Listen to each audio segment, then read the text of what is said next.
Assalamualaikum warahmatullahi wabarakatuh.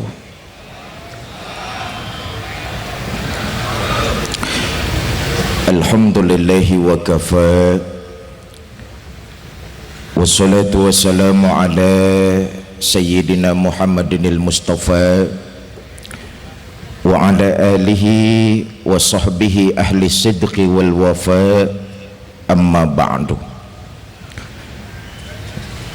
Yang mulia para alim ulama, para asatiz, para guru-guru, yang saya hormati segenap pejabat pemerintah baik sipil, TNI maupun Polri, hadir di tengah-tengah kita Ibu Wakil Bupati, Bapak Kapolres, yang saya hormati keluarga besar Forum Pencak Silat dan Bela Diri Ponorogo, ibu-ibu dan bapak-bapak, saudara-saudara kaum muslimin yang berbahagia.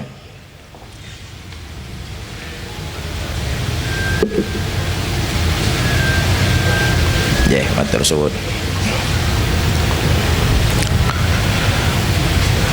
Muharram dikenal dengan salah satu peristiwa hijrah Rasulullah Sallallahu Alaihi Wasallam.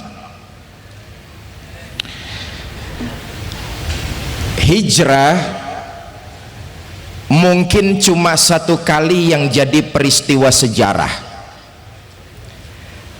tapi hijrah sebagai sebuah strategi, sebagai sebuah taktik dan pergerakan harus tetap kita lakukan sesuai dengan kondisi dan keadaan. Apa hikmah yang terkandung di dalam hijrah? Pertama, hijrah adalah perjalanan menjaga iman. Betapa Rasul dan para sahabat meninggalkan Mekah kampung halamannya, meninggalkan keluarga yang beda keyakinan, menempuh perjalanan yang tidak kurang 450 km. Sejauh mata memandang hanya padang pasir yang terbentang. Kalau siang panasnya membakar kulit, kalau malam dinginnya menusuk tulang sumsum. Apa yang mereka cari? Apa yang mereka mempertahankan? Jawabannya adalah nilai-nilai iman. Kalau hijrah menjaga nilai iman, maka kita sekarang memperingati 1 Muharram harus dibarengi dengan semangat meningkatkan iman kepada Allah. Saudara, zaman boleh berganti, tapi akidah jangan sampai mati. Masa silakan datang silih berganti, masa silakan datang silih berganti, tapi iman jangan sampai mati. Terhadap kemajuan zaman, bentengnya iman. Kalau listrik masuk desa, alhamdulillah. Kalau koran masuk desa, alhamdulillah. Kalau pelacur masuk desa, alhamdulillah.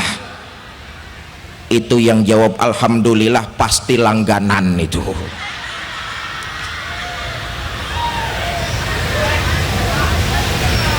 Terhadap kemajuan zaman, bentengnya iman. Ibu bapak, saudara-saudara kaum muslimin yang saya hormati, saya menyambung pembicaraan dari Ibu Bupati, Ibu Wakil Bupati tadi. Saudara, memang dengan kemajuan ilmu pengetahuan yang begitu pesat, ini bisa mempengaruhi nilai-nilai keyakinan seseorang.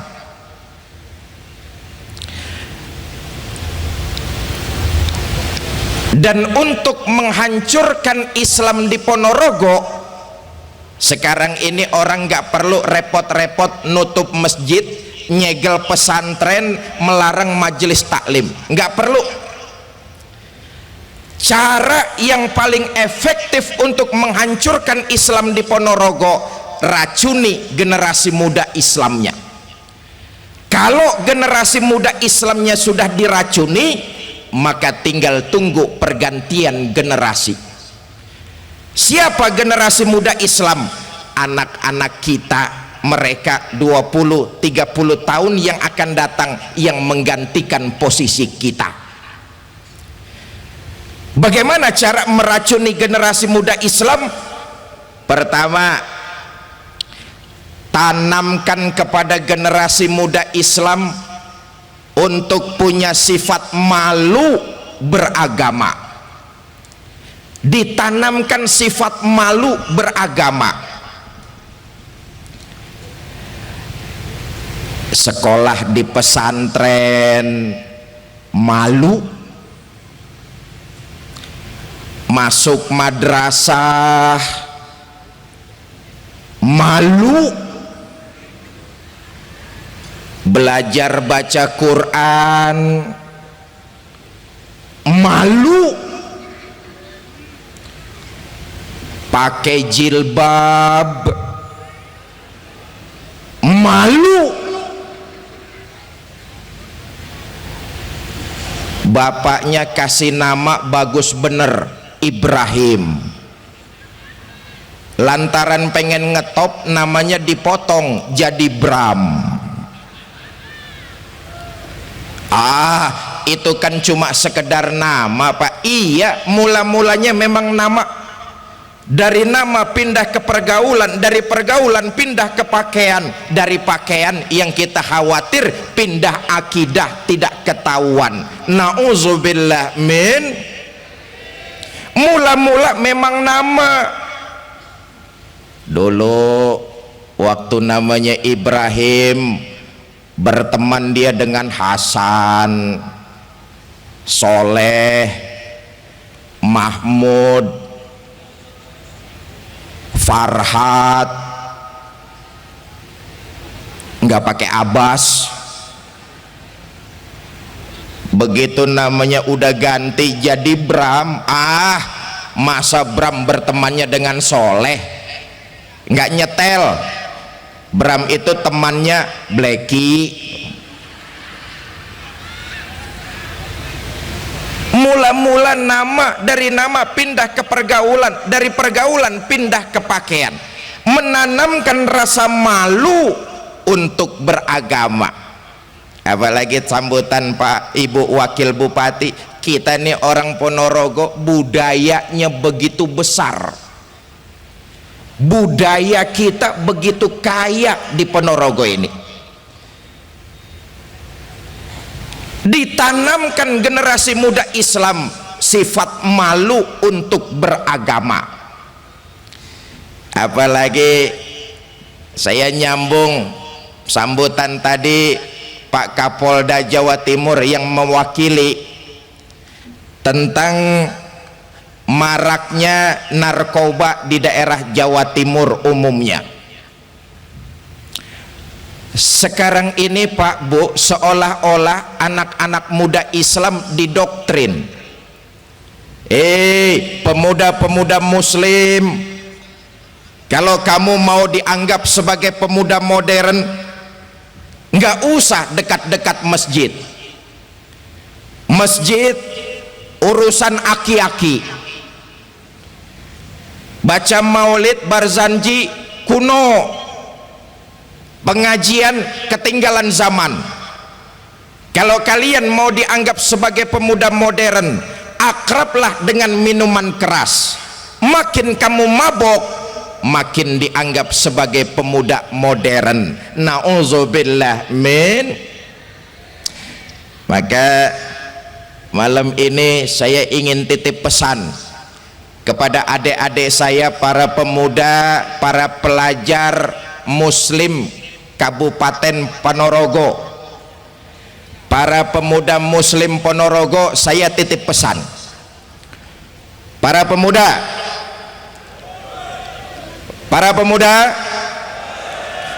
saya titip pesan, mabok-mabokan itu bukan budayanya orang Ponorogo kok. Para pemuda, mabok-mabokan itu bukan budayanya umat Islam kok. Para pemuda, mabok-mabokan itu bukan budayanya bangsa Indonesia. Nggak pakai kok lah. Mabok-mabokan itu budayanya orang kafir. Orang kafir mabok, pantes. Coba lihat, orang kafir mas namanya juga keren-keren. Bleki mabok, pantes. Kalau Bleki makanannya juga enak-enak, hamburger, hotdog, McDonald dia makan. Mabok begitu muntah yang keluar keju. Ini anak Kabupaten Ponorogo namanya Paijo, makanannya cuma pecel doang sama urap. Begitu muntah saya yakin yang keluar toge itu. Awas, hati-hati adik-adikku, para pemuda, para pelajar, jangan korbankan masa depan kalian yang sudah pasti hanya demi kesenangan yang sifatnya sesaat saja. Nah, kalau tadi saya pesan kepada pemuda-pemuda Ponorogo, sekarang saya ingin titip pesan kepada para gadis-gadis muslimah Ponorogo. Para gadis-gadis muslimah Ponorogo, para gadis yang nenek-nenek jangan nyaut, udah expired ikut-ikut nyaut. Gadis-gadis muslimah Ponorogo, saya titip pesan, boleh nyontoh orang lain, boleh, tapi contoh yang baik-baiknya saja, jangan contoh yang jelek-jeleknya. Nih, maaf Pak, kadang-kadang perempuan kita kan enggak nyontoh perempuan barat, pakai kaos sing udele ketok, puser bahasa Ponorogo udel ya, pakai kaos yang pusernya kelihatan. Perempuan barat pakai kaos yang pusarnya kelihatan sih pantes. Kenapa pantes? Pertama, bukan orang Islam. Yang kedua, memang kulitnya rada mulus.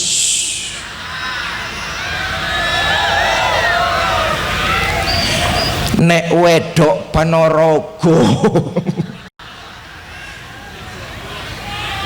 pakai kaos sing udele ketok, sudah bodong burik lagi. Innalillahi wa inna ilaihi raji'un.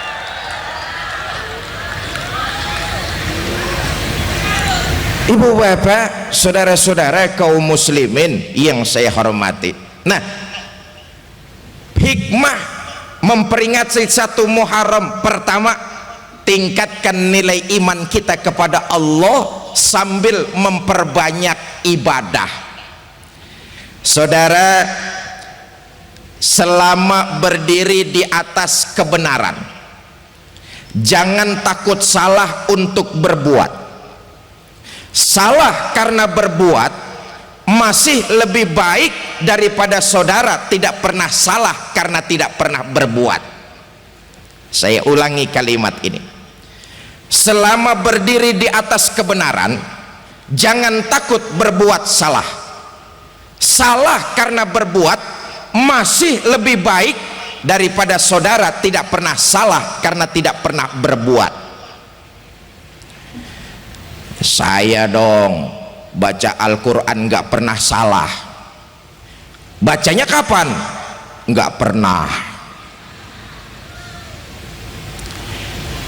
Maka memasuki Muharram harus dibarengi dengan semangat meningkatkan iman sambil memperbanyak ibadah. Nyuwun sewu Pak Bu, ini kan malam ini kita yang hadir di alun-alun sini nih semuanya calon-calon jenazah. Betul? Nih semua yang hadir malam ini nih pasti bakalan mati. Betul? Bapak-bapak yang sebelah sini nih mati apa tidak nih? Mati. Ibu-ibu yang di tengah tuh mati apa tidak tuh? Mati. Pak Kapolres mati apa tidak? Loh sebelah sini nih yang jawab nih Pak nih. Saya yang lagi diri di sini mati apa tidak? Sampean giliran saya gemes-gemes bener sampean. Sebagai muslim kita sadar betul kok dari mana kita datang, mau apa kita sekarang, dan kemana kita akan pulang. Semua kita pasti bakalan pulang kembali menghadap Allah. Iyalah, kalau kita mau lihat sejarah, orang-orang dahulu itu memang umurnya panjang-panjang. Nabi Adam alaihi salam umurnya 2000 tahun, umatnya ya kira-kira umurnya 2000 tahunan. Nabi Nuh alaihi salam umurnya 850 tahun, umatnya ya kira-kira umurnya 850 tahunan. Junjungan kita Nabi besar Muhammad sallallahu alaihi wasallam, beliau wafat umurnya 63 tahun. Kita umat Nabi Muhammad pasti umurnya nggak jauh-jauh dari umur Nabi.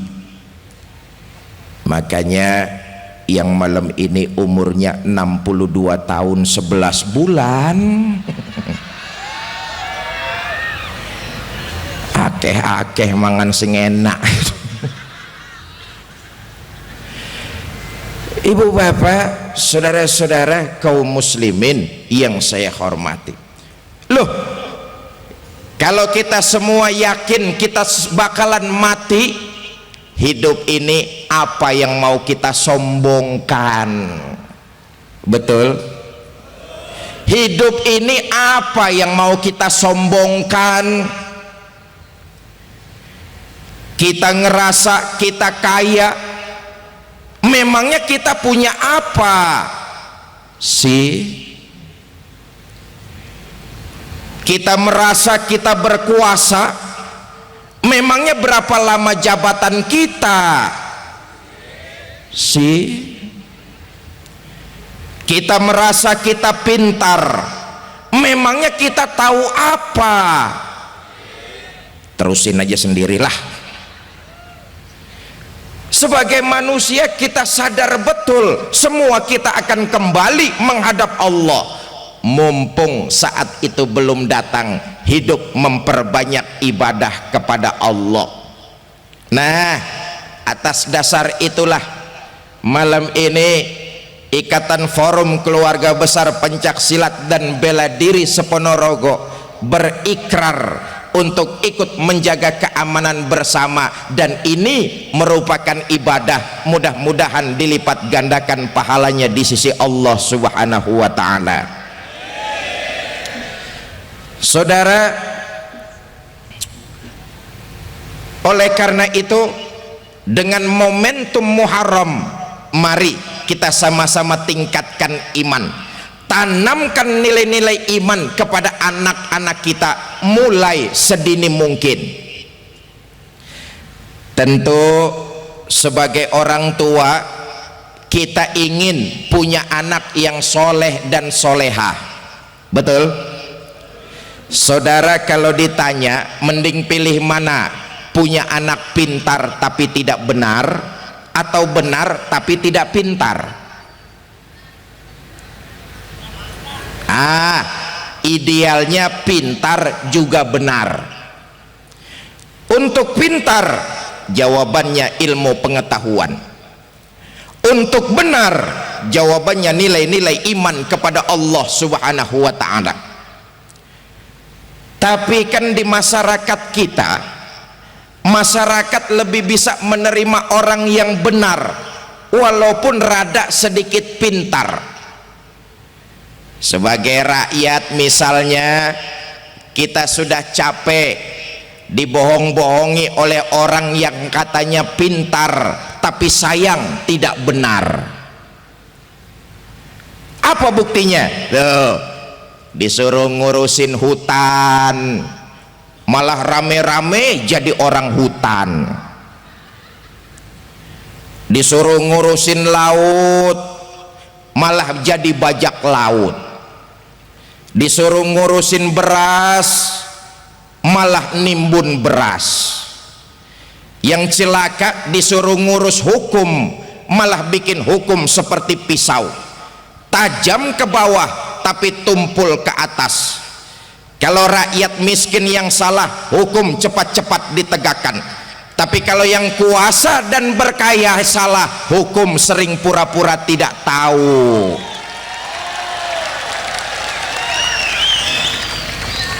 Untuk benar jawabannya jelas, nilai-nilai keimanan kepada Allah Subhanahu wa ta'ala. Tanamkan itu kepada anak-anak kita. Saudara, sekarang ini masih banyak di antara kita umat Islam yang beriman dalam ucapan tapi sekuler dalam perbuatan. Mulut sih mantap bener ngomong, saya beriman kepada Tuhan yang Maha Esa. Dengar di kantor mau ada mutasi jabatan, kasak kusuk nyari embah. Sholat mah menghadap Allah, dagangan mau laris ngadep dukun. Itu kan namanya iyyaka na'budu wa dukun nasta'in itu. Padahal ini satu paket, tidak bisa dipisah-pisah. Kalau menyembah hanya kepada Allah, maka minta tolonglah juga ke sana, jangan dicampur-campur. Jelas? Jelas? Ibu bapak, karena keterbatasan waktu, sampai jam berapa Pak Kapolres?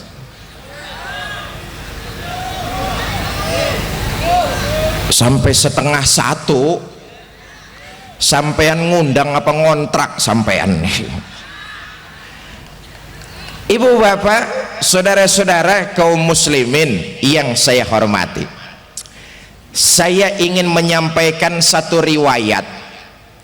Mudah-mudahan ini bisa menjadi iktibar buat kita semua tentang orang bahagia yang mempertahankan iman dan orang celaka karena menjual keyakinan demi harta, pangkat, dan jabatan.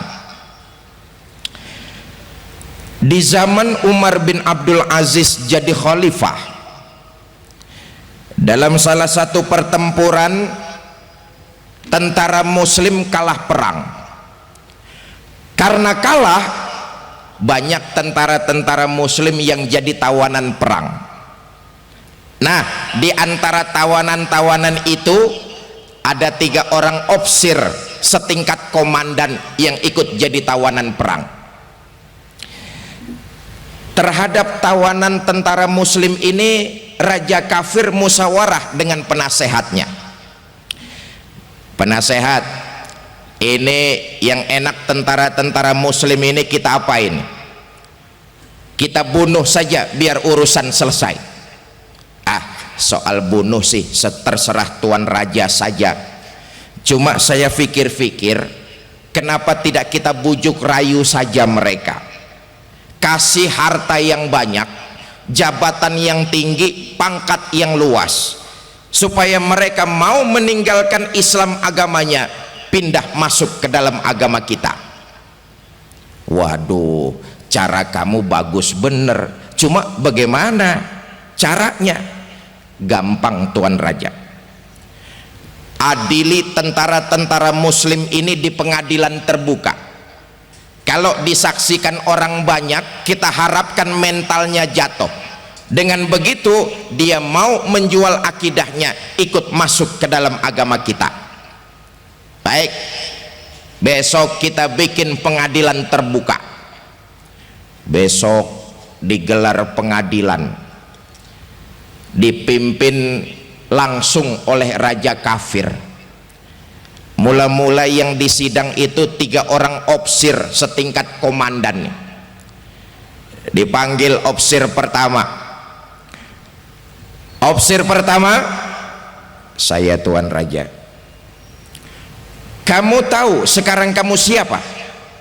Tahu Tuan Raja, sekarang ini saya tawanan perang. Soal tawanan kan gampang diatur. Diatur bagaimana Tuan Raja? Kamu mau nggak meninggalkan pemimpin kamu Umar bin Abdul Aziz, mengkhianati bangsa dan negara kamu, menjual Islam keyakinanmu, pindah masuk ke dalam agama saya? Nanti saya kasih harta yang banyak, jabatan yang tinggi, pangkat yang luas, asal kamu mau masuk ke dalam agama saya. Bagaimana opsir pertama? Tuan Raja, jangan disangka saya berjuang itu mencari tanda jasa.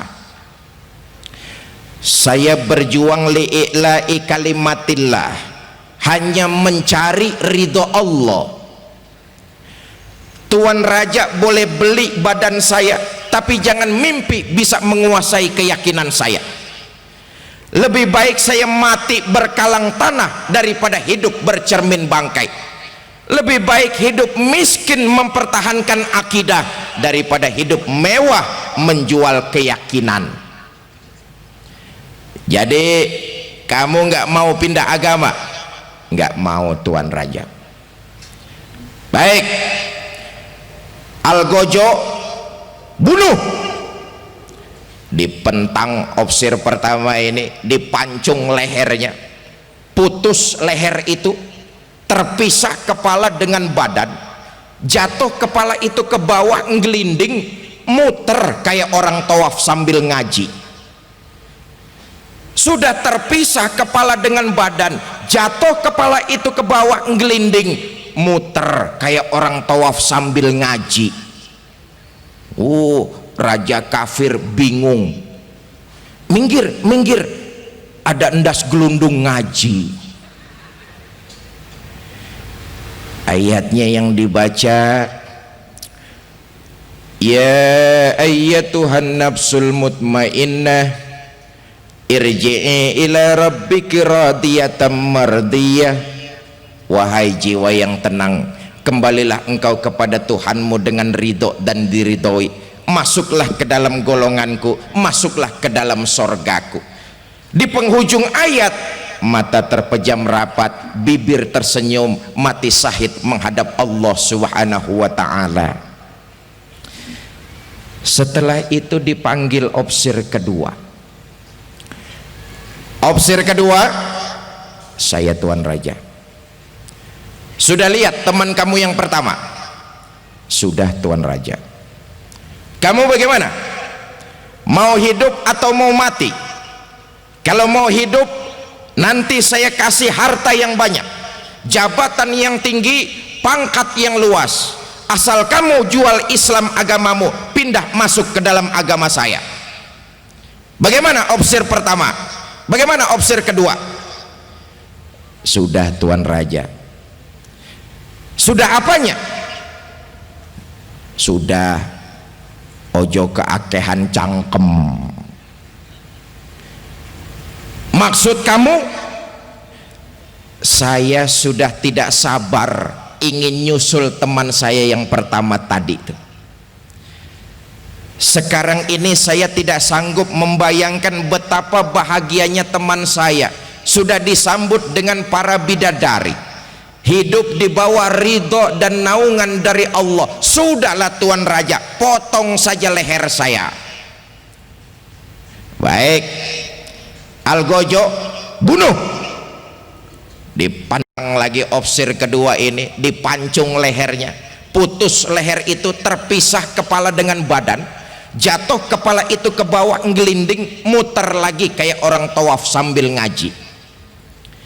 Ayatnya yang dibaca, wujuhu yawma izin nadhirah ila rabbiha nazirah. Pada hari itu wajahnya berseri-seri, kepada Allah jugalah mereka semua akan kembali. Di penghujung ayat, mata terpejam rapat, bibir tersenyum, mati syahid lagi menghadap Allah subhanahu wa ta'ala. Nah, giliran opsir ketiga yang dipanggil. Opsir ketiga, saya Tuan Raja. Sudah lihat teman kamu yang pertama dan kedua? Sudah Tuan Raja. Kamu bagaimana? Saya mau hidup Tuan Raja. Mau meninggalkan pemimpin kamu? Mau Tuan Raja. Mengkhianati bangsa dan negara kamu? Iya Tuan Raja. Menjual Islam agamamu, pindah masuk ke dalam agama saya? Oh, saya mau pindah agama. Baik, kamu tunggu dulu sebentar, saya musyawarah dengan penasehat. Raja musyawarah dengan penasehat. Penasehat ini opsir yang ketiga, kelihatannya opsir bagus nih. Dia mau meninggalkan Islam agamanya, pindah masuk ke dalam agama kita. Ini nanti opsir ketiga yang enak kita angkat jadi pejabat apa nih? Tuan Raja, soal jabatan sih terserah Tuan Raja saja. Cuma saya pikir-pikir opsir ketiga ini kok aneh ya. Aneh bagaimana? Aneh Tuan Raja. Pemimpinnya dia tinggalkan, bangsanya dia khianati, akidahnya dia jual. Menurut saya opsir ketiga ini opsir bejat Tuan Raja. Oleh karena opsir bejat, bahaya kalau diangkat jadi pejabat, bisa menyusahkan rakyat. Jadi menurut kamu bunuh saja Tuan Raja, bunuh. Iyalah, kalau gitu saya sidang lagi opsir yang ketiga. Raja kembali membuka sidang. Opsir ketiga, saya Tuan Raja, saya diangkat jadi apa? Kamu nggak diangkat. Loh kok begitu? Iya, pemimpinmu kamu tinggalkan, bangsamu kamu khianati, keyakinanmu kamu jual, kamu opsir bejat, maka kamu harus dibunuh. Jadi saya dibunuh. Bunuh. Iyalah, kalau saya harus dibunuh, saya mau masuk Islam lagi. Terserah mau masuk Islam lagi atau tidak, pokoknya bunuh. Iya, saya masuk Islam lagi. Ibu bapak saudara-saudara, apa yang terjadi? Opsir ketiga ini mengucap dua kalimat syahadat, mengucap kalimat tasahud, tapi macet di tengah-tengah. Na'udzubillah summa na'udzubillah. Ashadu ayo cepat. Iya. Ashadu sampai pedang algojo keburu nempel di lehernya. Putus leher itu, terpisah kepala dengan badan, jatuh kepala itu ke bawah, ngelinding, muter lagi kayak orang tawaf sambil ngaji. Ya maklum, dulunya pernah jadi orang Islam, jadi masih bisa ngaji. Cuma ayat yang dibaca beda dengan dua temennya yang duluan tuh. Ayat yang dibacanya begini, afaman haqqat alaihi kalimatul azab afa anta tunkizu man finnar.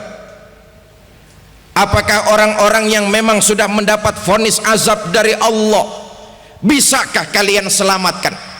Bertahun-tahun berjuang li'ila'i kalimatillah, berjuang di bawah panji-panji Rasulullah, tapi dalam hidupnya tergelincir menggadaikan iman demi harta, pangkat dan jabatan.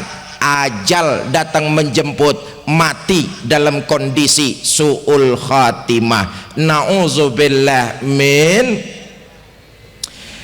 Itu sebabnya para yai-yai kita tidak bosan-bosannya mengingatkan kepada kita untuk memperbanyak doa kepada Allah dengan kalimat ya Allah biha, ya Allah biha, ya Allah bihusnil khatimah. Karena di akhir itulah penilaian kita di sisi Allah Subhanahu wa ta'ala.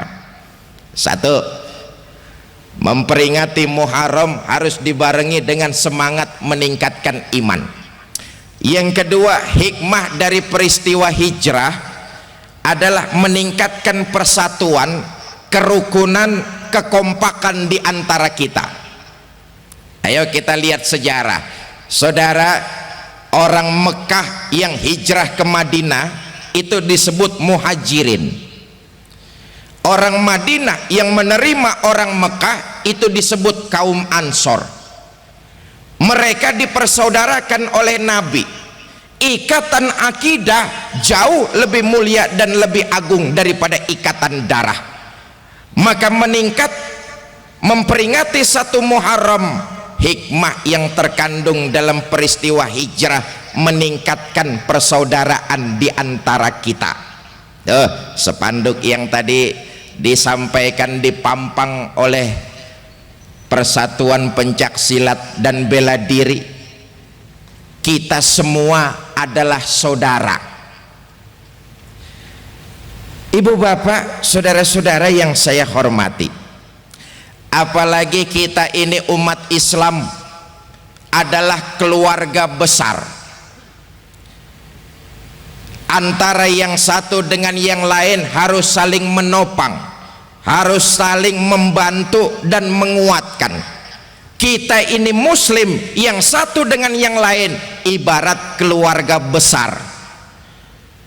Bahwa di tengah-tengah kita umat Islam ada perbedaan, itu adalah rahmah. Tapi jangan perbedaan menyebabkan kita terpecah belah. Malam ini saya hadir di Ponorogo ditemani dengan istri. Saya tidak merasa tamu hadir di sini. Saya hanya merasa seorang keluarga yang hadir di tengah-tengah keluarganya. Kenapa? Kita muslim itu keluarga besar. Menghina saudara sama juga menghina saya. Menyakiti saudara sama juga menyakiti saya. Saya adalah saudara, saudara adalah saya.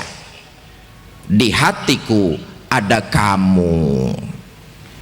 Asik, asik. Apalagi Ponorogo tadi sudah disampaikan oleh Wakil Bupati, daerah yang kaya akan kebudayaannya. Bahkan tadi sudah disampaikan oleh salah seorang ketua kita bahwa di Kabupaten Ponorogo ini ada 150.000 pendekar. Masya Allah, saya tidak sanggup membayangkan tahun-tahun ke depan masyarakat Kabupaten Ponorogo, baik warganya maupun para pendekarnya, kalau ini terjalin terus kompak, tidak usah kita memikirkan terlalu besar negara Indonesia, kita mikirin Ponorogo saja. Kalau kita 150 pendekar ini rukun, kompak dan bersatu, orang luar tidak akan berani macam-macam dengan Kabupaten Ponorogo. Orang luar tidak akan berani meremehkan Kabupaten Ponorogo. Kuncinya rukun, kompak, dan bersatu. Ayo saya ajak hitung-hitungan. 1 ditambah 1 sama dengan 2. Itu angka matematik, hasilnya pasti. Tapi kalau saya rubah jadi angka sosial, hasilnya aneh. 1 ekor ayam ditambah 1 ekor musang sama dengan 1 ekor musang. Kemana ayamnya? Dimakan musang. Betul? Betul? Menjaga kerukunan, kekompakan, dan kebersamaan di antara kita, itu modal utama untuk mencapai masyarakat aman, adil, dan makmur. Ayo kita belajar dari masjid, saudara-saudara. Di masjid, sebagai seorang muslim, kita diajarkan untuk selalu mencari persamaan, bukan memperbesar perbedaan. Bahwa di antara kita ada perbedaan, itu rahmah, tapi jangan perbedaan menyebabkan kita terpecah belah. Beda boleh, tapi harus tetap akur. Nih, kayak tangan kanan dan tangan kiri kita nih. Tangan kanan sama tangan kiri kita beda apa tidak? Beda apa tidak? Beda, tapi akur. Kalau tangan kiri gatal, tangan kanan nggak perlu diundang, datang garukin tangan yang kiri. Apa artinya? Kalau ada tetangganya sakit, datang jengukin, nggak usah tanya partainya apa, beleguk. Beda boleh, tapi harus tetap akur. Bahwa kita di Ponorogo ada 19 perguruan pencaksilat, alhamdulillah. 150.000 pendekar, alhamdulillah. Yang satu dengan yang lain harus saling menguatkan. Ya Allah, ini sebuah sumber daya manusia yang sangat luar biasa. Kalau 150.000 pendekar ini dioptimalkan dengan maksud untuk memperbaiki pembangunan yang ada di Kabupaten Ponorogo, ya Allah, ini sebuah potensi yang luar biasa. Jangankan untuk hal-hal lainnya Pak, 150.000 pendekar itu wakeh. Banyak apa tidak tuh? Banyak apa tidak? 150.000 pendekar nek nguyu bareng banjir. Kita sudah punya modal, masyarakat Kabupaten Ponorogo 150 pendekar, 19 lebih perguruan pencaksilat. Kalau dioptimalkan untuk mencari ridho Allah, insya Allah Ponorogo ke depan akan mencapai ridho dari Allah Subhanahu wa ta'ala. Sekali lagi, memperingati 1 Muharram. Pertama, meningkatkan iman. Yang kedua, meningkatkan persatuan, kerukunan, kebersamaan di antara kita. Bahwa kita boleh berbeda, boleh, tapi harus tetap menjaga kebersamaan. Beda tapi tetap akur. Kita muslim sudah diikat dengan akidah, dan ikatan akidah jauh lebih mulia daripada ikatan darah. Ibu bapak, di akhir mari sama-sama kita baca suratul Fatihah. Mudah-mudahan Fatihah pertama ini kita khususkan buat para pemimpin-pemimpin kita, diberikan kekuatan zahir maupun batin oleh Allah, sehingga dapat membawa kita masyarakat Ponorogo ini cepat kepada ke arah kesejahteraan, kemakmuran, dan keadilan. Fatihah yang kedua kita khususkan buat para kiai-kiai kita, para ulama-ulama kita, mudah-mudahan diberikan kesehatan dan dipanjangkan umurnya oleh Allah sehingga dapat mengajarkan kita ilmu-ilmu agama yang manfaat baik di kehidupan dunia, lebih-lebih di akhirat nanti.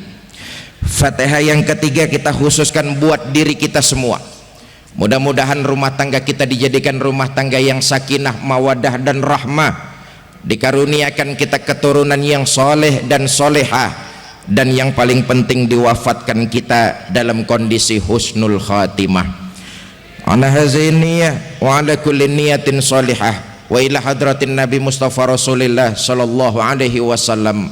Say'ul lillahi lahumul Fatihah. A'udzu billahi minasyaitonir rajim. Bismillahirrahmanirrahim. Alhamdulillahi rabbil alamin. Arrahmanir rahim. Maliki yaumiddin. Iyyaka na'budu wa iyyaka nasta'in. Ihdinas siratal mustaqim. Siratal ladzina an'amta 'alaihim ghairil maghdubi 'alaihim waladdallin. Rabbighfir lana wa liwalidayna amin. Pembacaan doa nanti Romo Kiai kita. Ini saja yang dapat saya sampaikan, mudah-mudahan ada manfaatnya. Lebih kurang saya mohon maaf. Saya terima kasih kepada Pak Kapolres Ponorogo. Beliau nih sama-sama saya, asalnya dari Jakarta Selatan ya Pak ya. Beliau mengabdi di sini, doakan supaya beliau bisa membawa kita ke arah yang lebih baik dari hari ini. Kepada Ibu Wakil Bupati saya juga mengucapkan banyak terima kasih, Bapak-bapak pejabat TNI, Polri maupun sipir. Usikum wa nafsi bitaqwallah. Assalamualaikum warahmatullahi wabarakatuh.